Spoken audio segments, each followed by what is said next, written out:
Voilà, mesdames, messieurs, encore une fois, bonjour. Nous allons donc parler de la Guinée. Chers auditeurs, l'interview que M. Cellou Dalein Diallo a accordée à RFI, on peut avoir donc résonne, cher ami, comme un cri d'alarme dans une Guinée fatiguée de l'arbitraire. Avec donc des mots simples mais tranchants, il dénonce donc un régime qu'il juge prédateur et autoritaire et appelle à l'unité pour sauver donc la démocratie.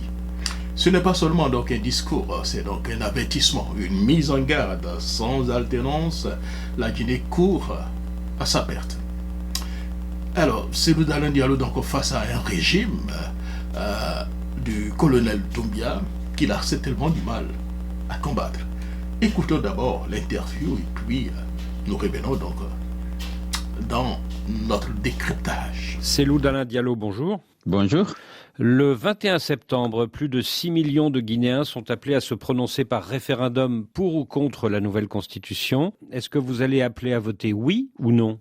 Écoutez, l'UFDG ne se sent pas concerné par cette opération parce que d'abord la junte n'a jamais accepté qu'il y ait un dialogue pour définir les termes dans lesquels le retour à l'ordre constitutionnel serait organisé. Elle a toujours fait ce qu'elle a voulu et que donc l'UFDG et les coalitions dont on est membre ne se sentent pas concernés par cet événement. Donc ni l'UFDG, ni les partis alliés dans les forces vives comme l'UFR de Sidia Touré et le RPG d'Alpha Condé, c'est ça? Oui, absolument. Et l'ANAD, j'appartiens à une autre coalition qui s'appelle l'ANAD, c'est une dizaine de partis. Nous ne nous sentons pas concernés par ce référendum. Est-ce à dire que vous allez appeler à l'abstention? Écoutez, nous sommes en train de nous concerter puisqu'au-delà de nos coalitions, il y a beaucoup d'autres partis politiques et des organisations de la société civile qui n'acceptent pas cette constitution imposée dans la mesure où elle comporte une violation des engagements pris et du serment que le général avait prêté de ne pas candidater ni lui-même, ni les membres du CNRD, ni les membres du gouvernement. Donc, nous sommes en train de voir comment nous pourrions nous organiser pour effectivement s'opposer à cet autre coup d'État contre le peuple de Guinée, contre les droits et libertés des Guinéens de choisir librement leurs dirigeants. Parce que vous suivez sans doute toutes ces mobilisations, tous ces mamayas, comme on le dit chez nous, pour promouvoir, justifier la candidature de Doumbia qu'on veut présenter comme un homme providentiel qui doit continuer justement ses chantiers, alors que sa gouvernance a été plutôt catastrophique pour le peuple de Guinée, marquée par une violation massive et récurrente des droits humains et des libertés fondamentales. Ces violations sont notamment marquées par les disparitions forcées. Vous connaissez le cas de Fonike Mangue, Biloba, Marwan Kamara, Simiga. Il y a au moins 4 acteurs majeurs de la société civile et des journalistes qui sont portés disparus et dont on n'a pas de nouvelles jusqu'à maintenant. Il y a en plus les morts suspectes en détention. Sadiba, qui était le numéro 2 de la junte, qui était pour que des élections rapides soient organisées et que l'armée retourne dans les casernes. Il a perdu la vie dans des conditions suspectes, comme Célestin, le colonel, et le docteur Dioubati. Ensuite, il y a eu l'assassinat impuni d'une 60aine de jeunes qui voulaient manifester par soi contre le délestage, mais qui ont été abattus et sans qu'aucune enquête ne soit ouverte pour qu'ils aient droit à la justice. Et bien entendu, il y a les poursuites fantaisistes contre les leaders politiques comme Aliouba, comme les Kassouri. On n'a pas pu établir de responsabilité dans ceux dont ils sont accusés. Donc, compte tenu du caractère catastrophique de cette gouvernance, le maintien de Mamadi Doumbia serait la continuité de cette mauvaise gouvernance. Je ne parle pas de la corruption et du détournement des deniers publics. Avec la manne minière, comme vous le savez, la bauxite aujourd'hui s'exporte. Ils vont faire peut-être 200 millions de tonnes cette année contre une vingtaine de millions en 2015. Et donc, il y a l'argent. Donc, vous hésitez encore entre l'appel à voter non et l'appel à l'abstention? Non, pas du tout. Il n'y a pas d'hésitation, M. Boisbouvier. On ne veut pas de cette constitution qui est en train de promouvoir la commission d'un parjure. Doumbia, dans toutes ses déclarations, s'est engagé à ne pas candidater aux élections organisées pour le retour à l'ordre constitutionnel. Devant la Cour suprême, il a juré en tant qu'officier sur le Coran qu'il ne serait pas candidat. Aujourd'hui, il veut régner ça. On ne peut pas cautionner ça. Le peuple guinéen est attaché au respect de la parole donnée, au respect des serments. Nous sommes avec le peuple. peuple. Maintenant, comment on va faire? On est en train de se concerter pour définir la stratégie à mettre en œuvre pour marquer notre opposition à ce parjure-là. Mais justement, vous pourriez appeler à voter non. Non, mais les conditions d'un scrutin juste et transparent ne sont pas réunies. Je vous rappelle que c'est le ministère de l'administration du territoire, dirigé par un général, appuyé de ses préfets, qui sont tous militaires, et de ce sous-préfet, qui sont à 60% issus des forces de défense et de sécurité, qui vont organiser ce référendum. Et donc, dans un environnement où il y a une terreur qui s'abat sur le peuple de Guinée, où il y a la peur, la corruption, et donc l'expression de la volonté populaire ne sera jamais prise en compte. Donc, nous ne sommes pas pour cette mascarade, tout juste pour doter le pays d'une constitution qui permettra à Doumbouya de confisquer le pouvoir. Même si le général Doumbouya ne respecte pas son engagement initial de se retirer de la vie politique, est-ce qu'il ne vaut pas mieux le retour à l'ordre constitutionnel avec le général Doumbouya que le maintien du régime militaire actuel? Mais c'est bonnet blanc et blanc bonnet.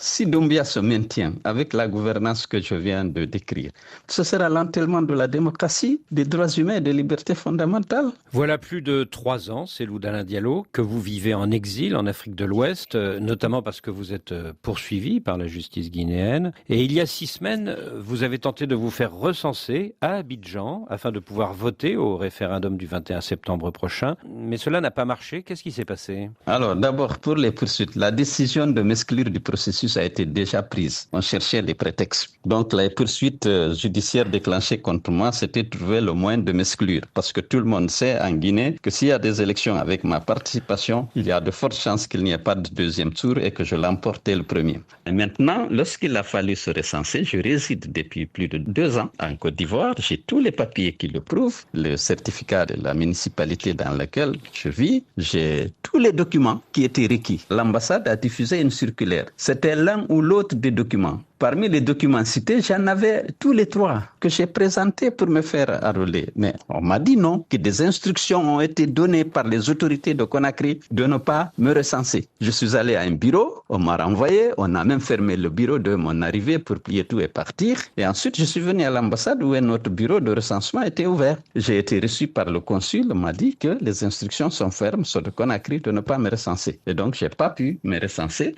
J'étais accompagné par un huissier d'ailleurs, parce que j'avais des soupçons sur le comportement de ceux qui sont chargés de ce recensement. J'avais appris que des instructions auraient été données pour ne qu'on ne me recense pas. Alors pour justifier votre non-recensement, le Premier ministre actuel, M. Bahouri, a affirmé sur RFI il y a quelques jours qu'il y avait vous concernant un problème en termes de résidence et qu'il fallait que vous attestiez d'une résidence d'une certaine durée, ce que vous n'aviez pu faire, et qu'il n'y a aucune volonté d'exclure qui que ce soit de ce processus. Écoutez, le rôle de Bahouri, c'est de justifier ce que la junte a pris comme décision. Alors moi, je disposais de tous les documents requis. Il n'y avait pas un seul. On a dit l'un ou l'autre des 3 documents. J'avais tous les 3 documents qui met en évidence ma résidence ici à Abidjan, à tous les niveaux. J'avais mon extrait de naissance biométrique, ma carte d'identité biométrique, mon passeport ordinaire en cours de validité, mon passeport diplomatique expiré en 2020 et j'avais tous les documents requis. Alors j'ai présenté, on a dit non, on n'a même pas voulu examiner les documents. On a dit que des instructions ont été données, que je ne dois pas être recensé. Donc ce que le Premier ministre dit, vraiment, c'est de la contre-vérité. À l'intérieur de votre parti UFDG, Cellou Dalein Diallo, votre leadership est contesté par l'actuel ministre porte-parole du gouvernement Ousmane Gawal Diallo, que vous avez exclu du parti il y a 3 ans, mais qui a obtenu par la justice sa réintégration, c'était il y a 4 mois. Est-ce que vous ne craignez pas d'être mis en minorité dans un prochain congrès de votre parti UFDG? Il n'y a aucun risque, M. Boisboublier. Aucun risque que je sois mis en minorité dans le parti. Le monsieur dont vous parlez, le porte-parole du gouvernement, était de mon parti. Il a abandonné son poste depuis qu'il a été libéré de prison au temps de Alpha. Et naturellement, il est membre du gouvernement, il est porte-parole, il doit défendre toutes les pratiques, y compris les plus mauvaises de la junte. Et naturellement, l'UFDG condamne les violations des droits humains. On a condamné les disparitions forcées. On a condamné les morts suspectes en détention, Général Sadiba et autres. On a condamné l'assassinat impuni de jeunes manifestants. On a condamné la fermeture des radios. Et lui, il justifie ça. Donc, il était en porte-à-faux avec la ligne du parti. Il ne peut pas se réclamer du parti et soutenir ces violations massives et récurrentes des droits humains. Il y a des règles dans le parti. Vous avez fait appel contre la décision de justice justice qui lui permet de réintégrer votre parti. Mais le 28 juin dernier, le ministre de l'administration territoriale, le général Khalil Condé, vous a enjoint de réintégrer Ousmane Gawal Diallo dans votre parti et en attendant de surseoir à l'organisation de votre prochain congrès.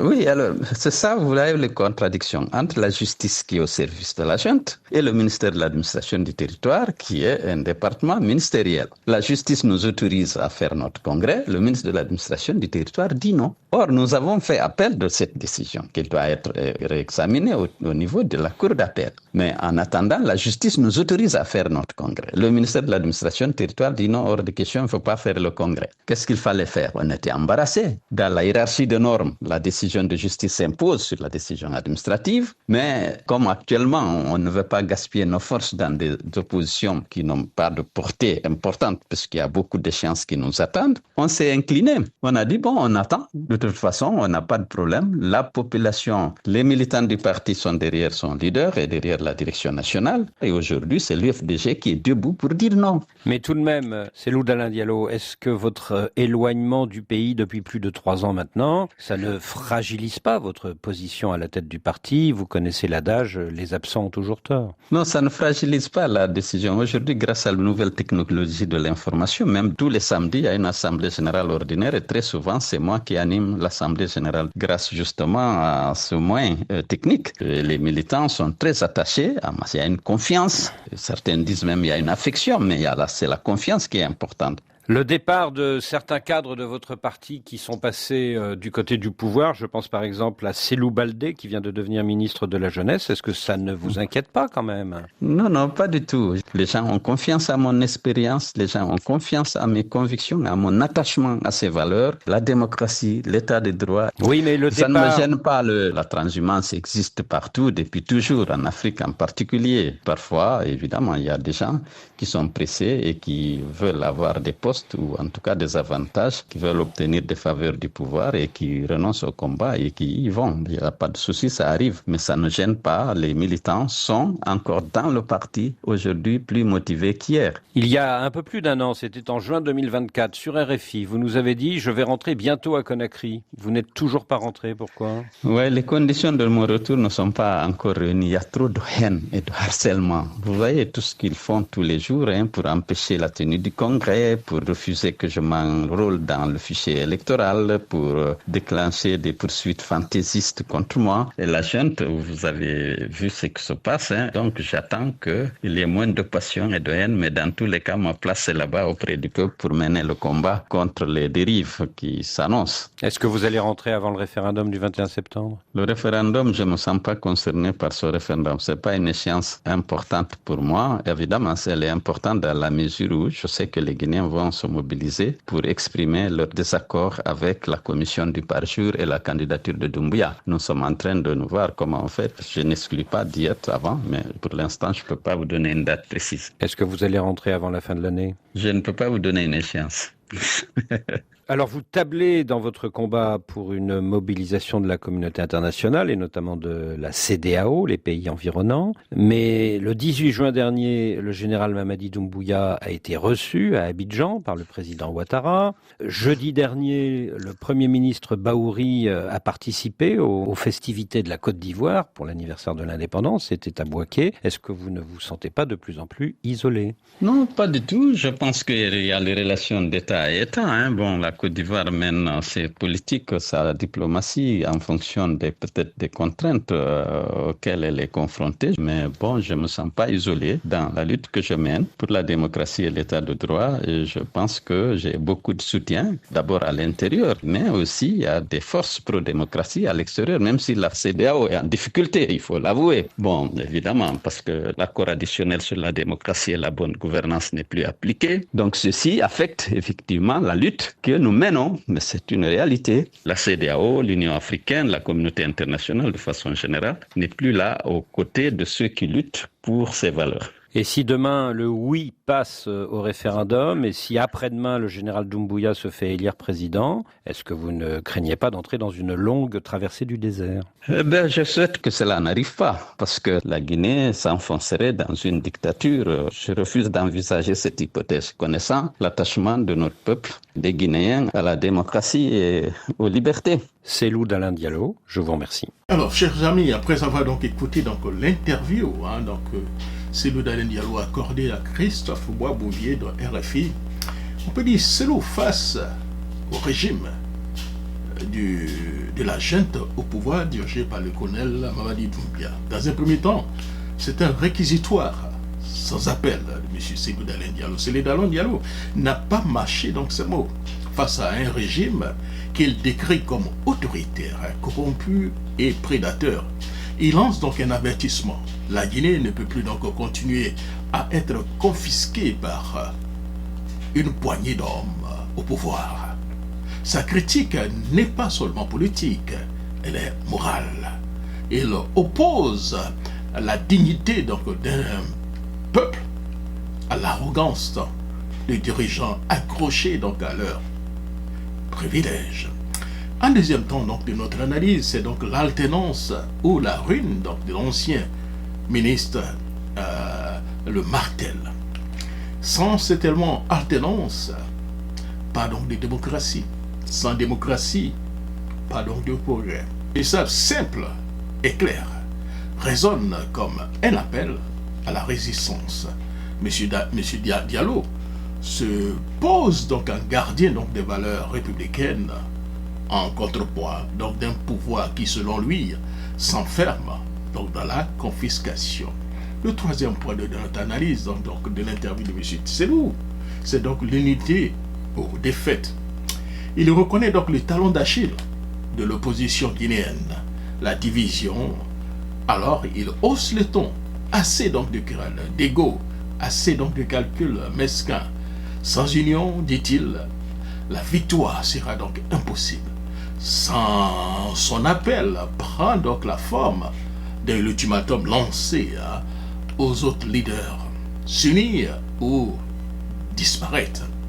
Alors, le quatrième point donc, de mon analyse de son interview, c'est donc la communauté internationale interpellée et loin donc de s'adresser uniquement donc aux Guinéens. M. Cellou tend aussi donc la main à la communauté donc internationale et lui demande donc de rester vigilant, de ne pas donc fermer les yeux sur les dérives autoritaires. Ce double discours interpelle, ce double discours interne et externe lui permet donc de s'occuper donc de la scène nationale tout en se, légitimant sur la scène mondiale. Alors, les 5 points, donc, mon interview, cher ami, c'est une stature présidentielle. Enfin, dans le ton, dans le choix donc, de mots, une chose est claire. M. Diallo ne parle pas donc d'un simple opposant. Parle donc, j'allais dire, un président en attente, calme mais ferme, pacifique mais déterminé. Il veut donc apparaître comme l'alternative crédible, l'homme de la stabilité et aussi de la paix. Chers amis, en conclusion, ce que nous pouvons dire, donc, c'est un discours d'alerte et de combat. Cette interview n'est pas donc anodine. Elle est donc un signal d'alarme. Le temps donc des compromissions est résolu, selon lui. Au Guinéen, M. Dalein Diallo dit « Unissons-nous » et défendons donc notre démocratie. Aux dirigeants donc en place, il lance « Votre règne de corruption touche donc à sa fin. » À la communauté internationale, il rappelle son absence serait donc une complicité. J'allais dire un discours fort, cher ami, qui replace M. Diallo au centre du jeu politique. Reste désormais à savoir si ces actes suivront donc ces mots. Cher ami, c'était donc mon analyse un peu, disons, pointure donc, de l'interview que M. Dallène a accordé à Christian Boisvivier de RFI. Merci beaucoup et rendez-vous pour une autre émission dirigée donc vers la Guinée quand on sait que le référendum, c'est aussi pour le mois prochain. Merci beaucoup et surtout, portez-vous bien. Djarama.